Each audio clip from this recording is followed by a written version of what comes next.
नमस्कार दोस्तों, मेरे YouTube चैनल में आज फिर आपका स्वागत है। आज मैं आपको मीन प्रॉफिट्स फ्रॉम इमूवेबल प्रॉपर्टी के बारे में बताऊंगा। मीन प्रॉफिट्स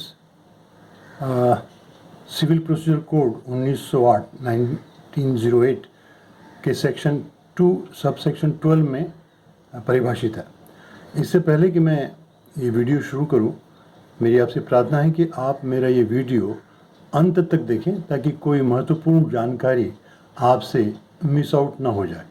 तो चलिए दोस्तों, शुरू करते हैं। मीन प्रॉफिट्स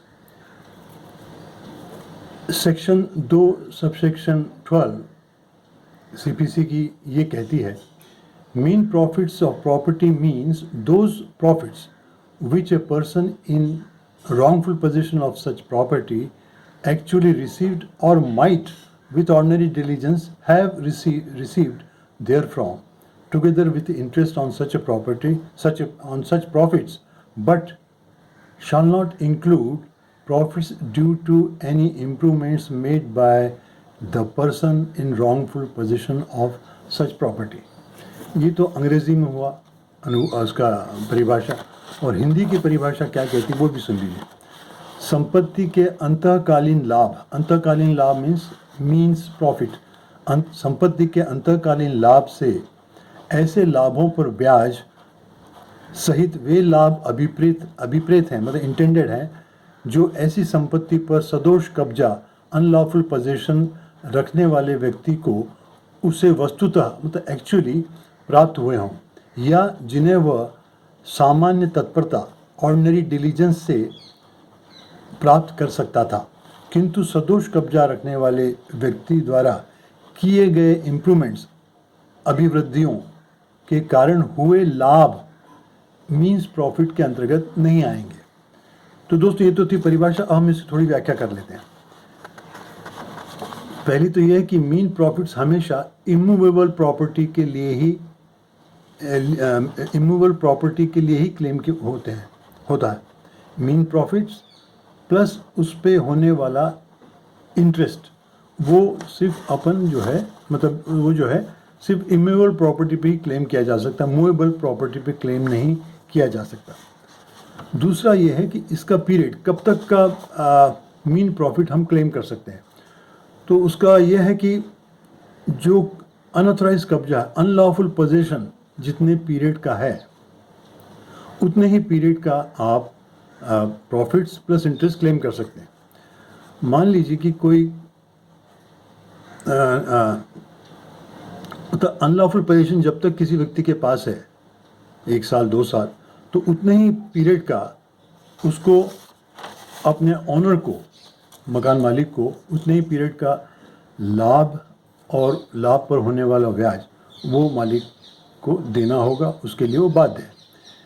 तीसरा यह है कि एक्चुअल प्रॉफिट्स क्या है, क्योंकि उसमें परिभाषा में जैसे कहा कि एक्चुअल जो उसको मिलता और या वो कमा सकता था, एक्चुअली मिला नहीं है लेकिन वो कमा सकता था प्रॉफिट्स। तो उसमें यह है कि उसका मतलब ये है कि एक्चुअल किराया हो गया, एक्चुअली जो लाभ कमाया वो तो समझ में आया कि मान लो खेती किया और उसने फसल उगाई और उसको इतना लाभ हुआ, वो एक्चुअल लाभ हो गया। लेकिन मान लीजिए अगर वो खेती नहीं करता, ऐसे ही कब्जा रखा हुआ उसने, खाली मकान मालिक मकान किराए से हो तो उसने सिर्फ कब्जा रख छोड़ा है, या खेती उसने लिया है तो खेती को सिर्फ खेती वेती कुछ करता नहीं, कोई उससे फसल नहीं लेता, तो खाली कब्जा है सिर्फ। तो उसमें भी एक्चुअल में जो कब्जे के दौरान अगर एक्चुअल में जो उसकी इनकम या जो प्रॉफिट होता उस खेती से या उस मकान से जो होता, वो भी मीन प्रॉफिट में शामिल होगा विथ इंटरेस्ट।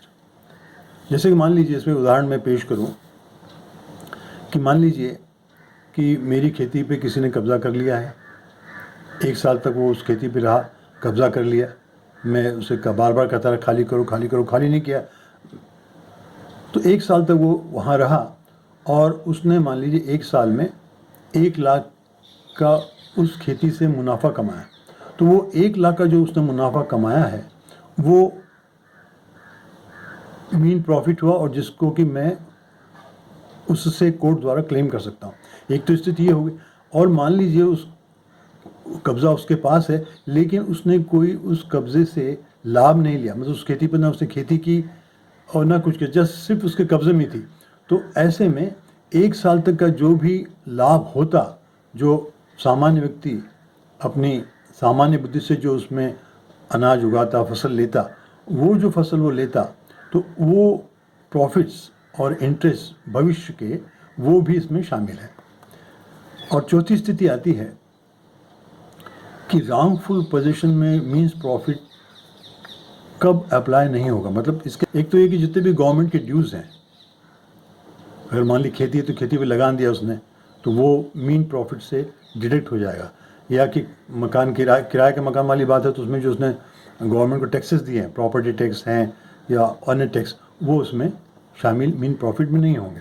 और दूसरा, अगर तो जो अनऑथोराइज कब्जा जिसने किया है, उसने प्रॉपर्टी में कुछ इम्प्रूवमेंट कर रखा है, जैसे कि खेती है तो खेती में कुआं खोद लिया उसने, कुएं से पानी लेता है, या फिर उसने रहने के लिए छोटा सा कमरा बना लिया है, या उसको भी उसने किराया दे, जो भी है। तो ऐसे इम्प्रूवमेंट उसने जो किए हैं, या मकान आपका लिया तो नीचे दुकान बना ली और उससे जो प्रॉफिट, तो ऐसे इन्वेस्टमेंट अगर उसने किए हैं और उस इन्वेस्टमेंट से जो भी प्रॉफिट्स आ रहा है वो आपके मीन प्रॉफिट्स में शामिल नहीं होगा। मीन प्रॉफिट्स के अंतर्गत वो चीज़ें नहीं आएंगी। तो दोस्तों, मुझे आशा है कि आपको मीन प्रॉफिट समझ में आ गया होगा। कृपया मेरे वीडियो को लाइक करें, शेयर करें, और तो अगर आपने मेरे चैनल को सब्सक्राइब नहीं किया है अब तक, तो कृपया सब्सक्राइब करें। धन्यवाद।